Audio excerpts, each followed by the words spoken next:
One of the things that fascinates me endlessly about the Christmas story is how unlikely it is, coupled with how perfect it is. No one would have made it up, but it's so thoroughly right that it's poetic. Everybody with any acquaintance with this story knows that it's right. In fact, it seems totally natural to us now that God should be available to us as a poor baby.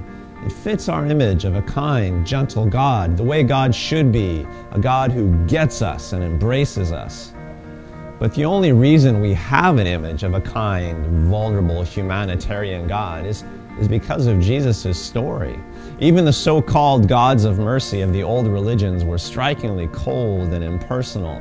Almost everything we assume about a just and reasonable God comes to us from the story of Jesus.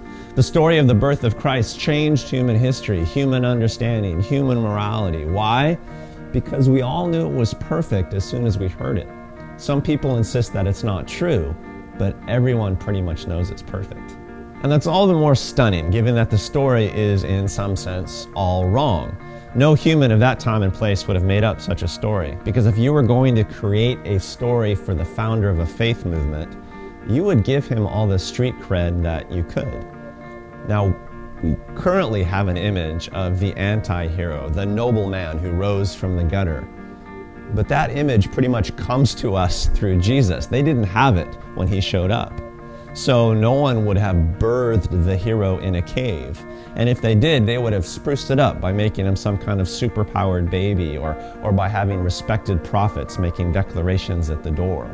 No one would have made shepherds, who were pretty much despised in that culture, the chief witnesses. And no one would have made Eastern pagans, the Magi, the only ones that saw this coming in the scriptures and in the stars. And in a culture that despised astrology, no one would have included anything about the stars.